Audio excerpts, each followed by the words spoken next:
Seigneur, crée en moi un cœur pur. Il n'avait pas de cœur. Il avait un cœur. Bon, quand on parle maintenant de créer, est-ce que quand on parle de créer, est-ce que la chose existe déjà? Est-ce que je parle à quelqu'un? Quand David dit Seigneur, crée en moi un cœur pur, je réponds à ma question. Il n'avait pas de cœur. Bon, maintenant, quand on dit créer, créer, est-ce qu'on peut créer quelque chose qui existe déjà? Est-ce que vous comprenez là où nous arrivons? Donc, ce que David disait, ôte en moi ces cœurs méchants, crée un nouveau cœur et viens le placer en moi. Alléluia. Ôte en moi, parce que David avait reconnu, il dit, moi, je suis conçu dans les péchés. Ma mère m'a conçu dans l'iniquité. Maintenant, viens ôter ces cœurs méchants, dépose en moi un cœur nouveau. Et je pense que c'est ça la prière de tout un chacun de nous. Crée en moi. Lorsque le Saint-Esprit m'a parlé de choses, ça m'a donné la frisson. David dit crée. Alors qu'il avait déjà quelqu'un qui parle, mais qui dit crée. Oh, c'est non-sens comme on dit. Mais, il dit au Seigneur, donc, le cœur que j'ai ici, il est rempli de mauvaises choses. Il est rempli d'amertume. Il est rempli de convoitises. Parce que ce qui lui avait fait tomber avec la femme d'autrui, c'était la convoitise. Alléluia. Ce cœur est plein de convoitises. Si je te demande de me changer cela, ça veut dire, vous savez quand il y a une voiture qui est, on dit quoi? Non, je veux dire une voiture en panne, voilà. Quand il y a une voiture qui est en panne et qu'on répare une pièce de rechange, après quelques temps, cette pièce-là, elle peut encore. Mais quand on la change, ça veut dire c'est pour une longue durée. Alléluia. Alléluia. Ah, j'aime la Bible. J'aime la parole de Dieu. David dit, Seigneur, crée en moi un cœur pur et renouvelle en moi un esprit bien disposé. Disposé à quoi? À la parole de Dieu. Disposé à quoi? À écouter le message. Disposé à quoi? À changer, bien-aimé. Alléluia. Nous revenons dans l'histoire. Jésus dans le temple. La Bible dit, il connaissait leurs pensées. Il savait que ces gens-là, ils honoraient le Seigneur seulement des lèvres. Mais leur cœur était éloigné de Dieu. Le Seigneur le savait. Et ne sois pas parmi ces gens-là qui honorent le Seigneur des lèvres. Bien aimé, s'il y a une prière que tu peux faire dans les secrets, demande à Dieu de te créer un cœur pur. Moi, je préfère encore que Dieu me crée en moi un cœur pur. Amen. Hein? Que je puisse le dire, que de paraître hypocrite devant les gens, faire semblant comme si j'étais une bonne personne, mais au fond de moi-même, je me connais. Tu sais, quand tu fais du mal, tu te connais. On est des responsables, non? Amen. Hein? Ce sont des petits enfants ici qu'on dit, non, non, même les petits enfants, quand il a déjà 6 ans, il devient quand même, il y a quand même une conscience qui naît. Mais nous, les grands, quand tu détestes une personne, dans ton cœur, tu ne le sais pas. Amen. Un jour, j'ai entendu une fille à l'église qui me disait, je suis désolé, tu es à l'église de Dieu, mais tu dis d'une autre sœur, à Kota Kayote. Donc, mon thème, Manoko, pour nga zananga vérité pour les. Nga motema na yo, et a motema mabe. On peut pas être dans l'église et dire que moutoana Kota ngate. A Kota tendeni. Si vous yeso à Kota Kota, na Kota Kota, diaboulou. C'est vrai? Là où il y a la haine, Dieu ne peut pas habiter. Je dis, là où il y a la haine, le Seigneur ne peut pas habiter. Notre Dieu ne cohabite pas. La Bible dit, il est saint. Il ne cohabite pas avec les mal. Comment toi, dans ton cœur, tu as mis des gens en prison. Tu les as emprisonnés. Même quand tu penses seulement eux, tu ne dors pas. Mais tu es sorcière, sans le savoir. Peut-être que tu le sais aussi, mais réponds-toi.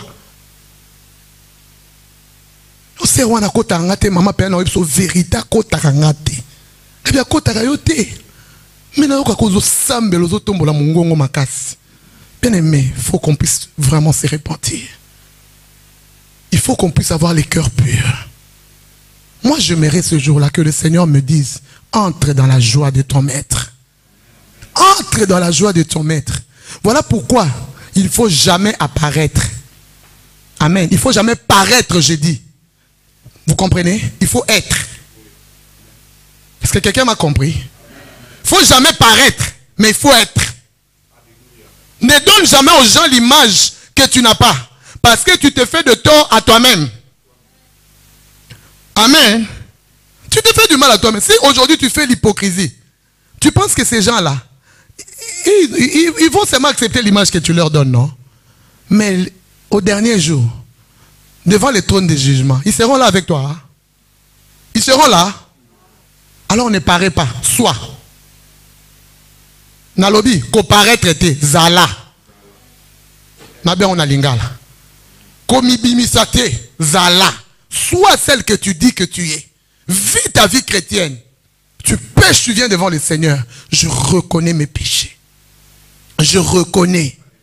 Nous sommes des êtres faibles. Le Seigneur le sait. La Bible dit, il sait de quoi nous sommes. Hein? Formés. Amen. Amen. Amen. Amen. Donc nous devons prendre le temps d'analyser notre propre vie. Deuxièmement, nous devons également demander à Dieu de nous sonder. Amen. Fais cette prière-là constamment. Seigneur, sonde-moi. Dis-moi qui tu es et je suis réellement. Vous savez, à Toronto, il y a un pasteur qui a fait un rêve. Il y avait un enlèvement. Tout le monde est parti, sauf lui. Ça, c'est le langage de Dieu. Hein? Pour te dire, mets ta vie en ordre. Un autre pasteur, je me rappelle encore un jour, le pasteur Rock m'a raconté une histoire. Il a fait encore un rêve. Le Seigneur avait enlevé des gens. Mais ils étaient à 3 ou 4. Et toute l'église était restée. Maintenant, le pasteur de l'église est venu lui dire, Papa Rock,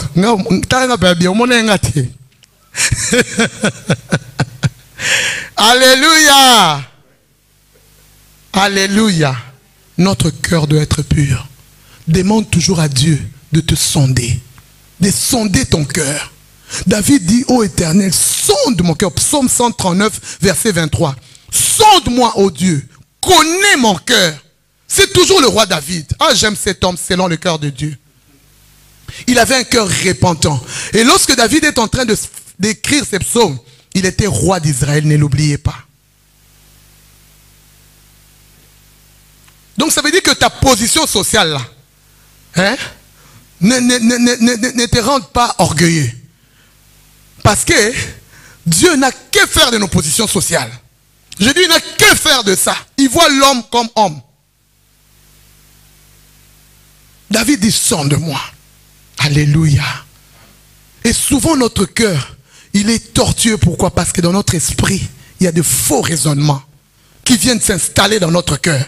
Nous avons de faux raisonnements. Et lorsque tu as un faux raisonnement, tu sais, quand tu as des faux raisonnements, tu peux croire que tu es aussi dans les droits chemins. Les gens qui ont des faux raisonnements, ils ont deux caractéristiques. Ils se trompent à eux-mêmes et ils veulent tromper les autres aussi. Induire les gens dans leurs erreurs. Regarde, je vais vous dire une chose. Il n'y a que ça qui est la vérité. J'ai dit, il n'y a que ça qui est la vérité. J'ai dit, il n'y a que ça qui est la vérité. Je refuse les philosophies de ces mondes. Je refuse que les gens me viennent avec des choses semblables à la parole, mais qui ne sont pas la parole de Dieu. Je refuse cela.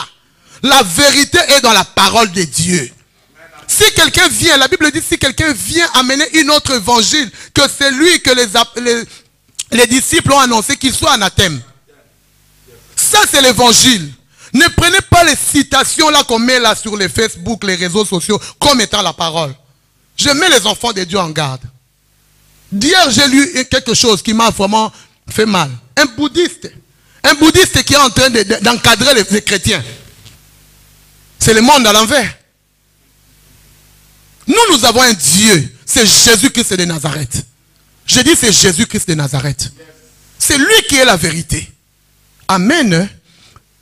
Donc nous devons demander constamment à Dieu de nous sonder. Et lorsque nous avons ce genre de faux raisonnements, vous savez, les faux raisonnements, ce sont des mauvaises pensées qui viennent s'installer à nous. Nous le nourrissons, nous murmurons et nous croyons de fois que c'est la parole et nous donnons des philosophies. Non. Oh, aide-toi, le ciel t'aidera. C'est écrit où? Non? C'est nulle part dans la parole. Il y a des choses qui sont bien, mais qui ne sont pas forcément la parole de Dieu. Amen. Il y a des choses. Oh, ceux qui au moni mouton, au salon, bouton. Est-ce que la Bible est le bon? La Bible ne dit pas ça. La Bible nous demande de prier pour nos ennemis. Tu n'as pas le droit de détester une personne sous prétexte que oh, c'est un homme, même si c'est un homme de Dieu qui a dit ça. N'accepte pas si ce n'est pas la parole. La Bible ne nous appelle jamais à la haine, ni à la division. Amen. Hein? Non. Ça nous appelle à l'amour, à l'unité. Et dans 1 Corinthiens 10, 5 dit, nous renversons tous les raisonnements. Alléluia, tous les mauvais raisonnements qui peuvent venir se mettre à l'encontre de la parole de Dieu. Et comment faire maintenant, le deuxième point? Comment faire pour avoir un cœur pur? Comment? C'est ça la grande question, n'est-ce pas? Comment faire?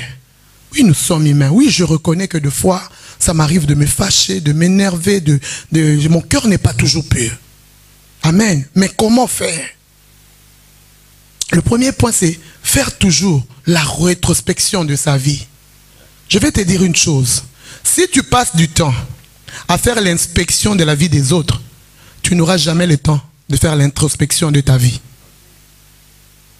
Est-ce que quelqu'un m'a compris? Si tu passes plus de temps à faire l'inspection des gens, donc inspecter la vie des autres, tu ne vas jamais avoir le temps de faire la rétrospection de ta vie. Tu ne vas jamais te remettre en question. Pourquoi? Parce que tu acquises toujours les autres. Tu trouves toujours que ce sont les autres qui sont mauvais.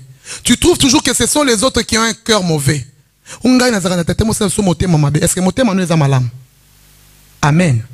Toi, passe d'abord le temps. David, il parlait pour lui. Hein? Il parlait pour lui, non? Il disait, Seigneur, sonde-moi, non? Il parlait pour sa part.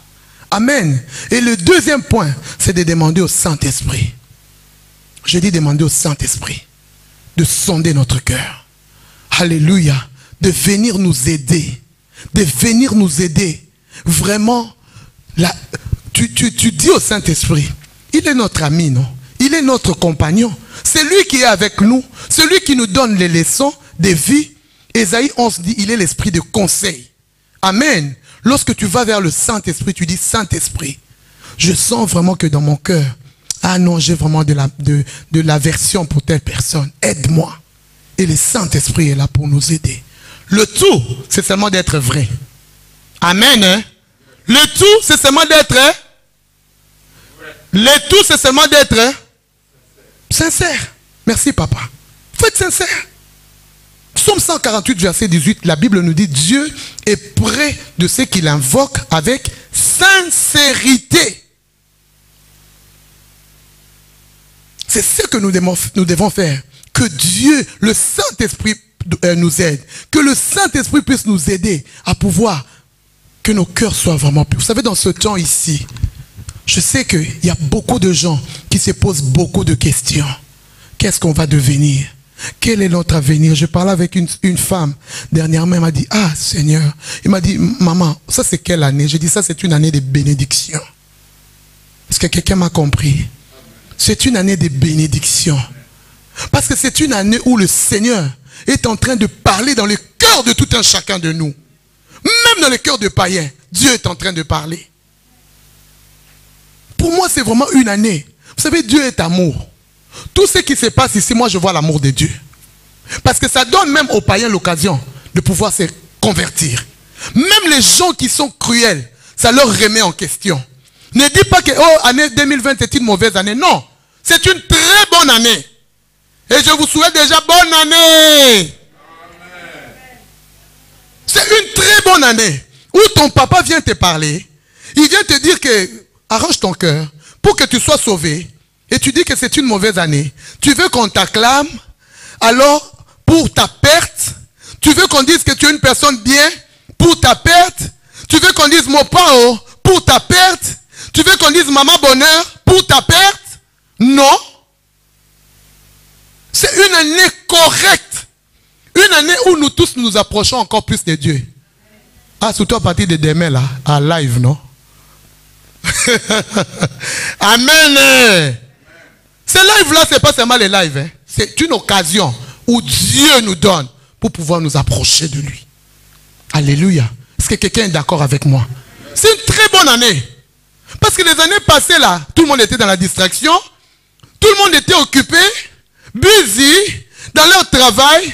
Ils étaient occupés, ils n'avaient pas le temps. Tu n'es pas venu à l'église, pourquoi? Non! J'ai travaillé samedi, là, je suis rentré très tard, alors dimanche, je me reposais. Dieu a dit oui, moi je vous aime mes enfants. Je vous aime, je ne veux pas que vous puissiez vous perdre. Alors je veux vous rapprocher de moi. C'est une année où le Seigneur nous rapproche à lui. Je dis que c'est une année où le Seigneur nous rapproche plus de lui. C'est une année d'excellence. Moi, pour moi, 2020, c'est une année de gloire.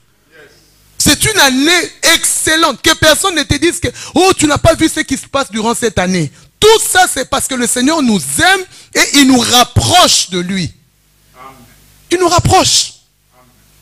Une année d'excellence. Et nous allons bien la finir. Je dis, nous allons bien la finir. Je déclare encore, nous allons très bien la finir. Si tu t'approches de Dieu, tu peux me dire, quelle est cette chose-là qui est plus importante pour toi que d'être dans la présence de Dieu? On a donné trop d'importance à d'autres choses. Surtout ici en Europe. Nous sommes trop occupés, non? On part au travail de lundi. Il y a même des gens qui travaillent 7 jours sur 7. Il y a même des gens qui font 12, 14, 16 heures de travail. Ils n'ont pas le temps pour Dieu. Mais ces moments, Dieu veut que nous puissions avoir du temps pour lui. Amen. Amen. Et le dernier point, pourquoi avoir un cœur pur? Je vais terminer par là. Pourquoi avoir un cœur pur? Non. Tu sais, les autres là aussi, mais si moi je suis comme ça, c'est parce que les autres aussi sont comme ça. Non. Matthieu 5, 8. Matthieu 5, 8. Je dis Matthieu 5, 8. Prenez-moi Matthieu 5, 8. On va terminer par là. Est-ce que je parle à quelqu'un? Ah, moi je me sens béni. Oh, je me sens béni. Parce que Dieu est en train de me parler à moi-même aussi. Je me sens béni. Oh Dieu, crée en moi un cœur pur. Alléluia. Matthieu 5, verset 8. Amen, amen. Est-ce que nous avons trouvé? Nous avons tous trouvé Matthieu 5.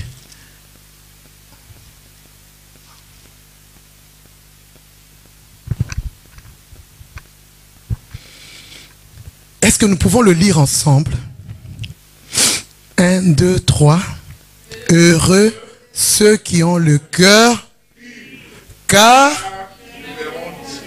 Est-ce qu'on peut reprendre?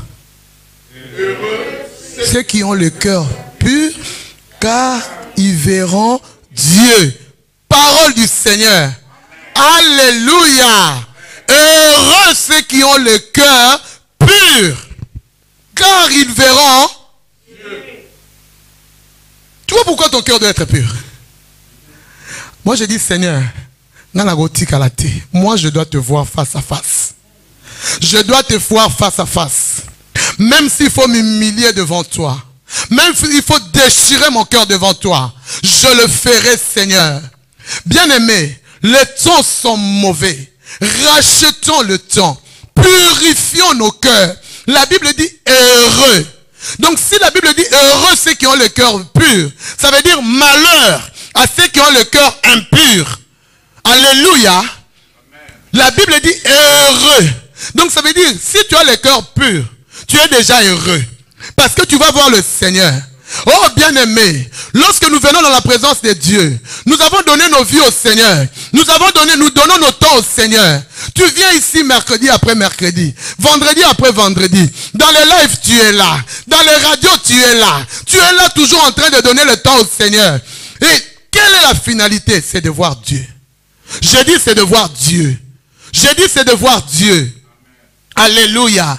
Nous allons le voir un jour, face à face. Voilà pourquoi tu dois purifier ton cœur. Tu dois laver ton cœur. Ton cœur doit être toujours pur. Ne permets pas qu'il y ait des choses qui viennent s'installer dans ton cœur. Tu sais, des fois il faut parler à son cœur. Tu peux parler à ton cœur. David, il parlait à son âme, il disait, mon âme, bénis le Seigneur.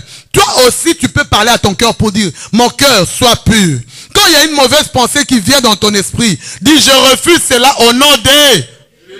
Quand il y a une amertume qui vient s'installer dans ton cœur, tu dis, je refuse cela au nom de... Nous devons avoir le cœur pur. Nous devons avoir le cœur pur pour voir le Seigneur bien-aimé. Un jour, nous le verrons face à face. Il faut que ces jours-là, que tu rentres dans la joie de ton maître. Voilà pourquoi je viens interpeller quelqu'un aujourd'hui. L'église des dieux, je vais parler à l'église des dieux. Il est temps que nous puissions faire la rétrospection de nos cœurs. Quel est l'état de ton cœur? Quel est l'état de mon cœur? Qui est-ce qu'il y a dans mon cœur? Est-ce que c'est des amertumes? Est-ce que c'est des inquiétudes? Vous savez que même les inquiétudes, c'est un péché devant le Seigneur. Vous savez ça? S'inquiéter devant Dieu, c'est un péché. Parce qu'il dit ne vous inquiétez de rien. C'est un ordre, non? Mais toi, tu es là avec les inquiétudes. Tu nourris ton cœur des inquiétudes. Ton cœur doit être pur. Ton cœur doit être pur. Tu dois préparer ton cœur à la rencontre du Seigneur. Alléluia. Et lorsque ton cœur sera pur, voilà pourquoi Jésus, dans le temple, il n'a pas tenu compte de l'impureté des cœurs de tous ces pharisiens-là. Il s'est levé, il a dit à l'homme qui avait la main sèche, lève-toi et tends ta main. Alléluia. Et la Bible nous dit, lorsqu'il a étendu sa main fut guérie instantanément. Donc ça veut dire que lorsque ton cœur est pur devant le Seigneur, il y a des choses que tu peux faire pour le Seigneur. Fais-le. Amen. Je dis, s'il y a des choses que tu peux faire pour Dieu, fais-le. Parce que souvent, nous voulons toujours l'approbation des gens. Et l'approbation des gens n'est pas forcément l'approbation de Dieu. Les gens peuvent t'approuver et Dieu t'est désapprouvé. Tu peux avoir 10 000 personnes qui te clament pour te dire tu as bien fait, mais Dieu ne voit pas ça comme ça. Nos cœurs doivent être purs devant le Seigneur. Laisse qu'en ce temps où nous sommes entrés, nous allons entrer encore dans ce temps où moi je suis libre. Moi je suis libre. Du Christ m'a affranchi pour la liberté. Où nous allons entrer dans les confinements. Pendant ce temps ici, regarde l'état de ton cœur. Alléluia. Je dis regarde l'état de ton cœur. Et s'il y a des choses que tu dois ôter, ôte-le. Demande à Dieu de te créer un cœur pur. Est-ce qu'on peut s'élever dans la présence de Dieu? Nous allons prier. Nous allons prier.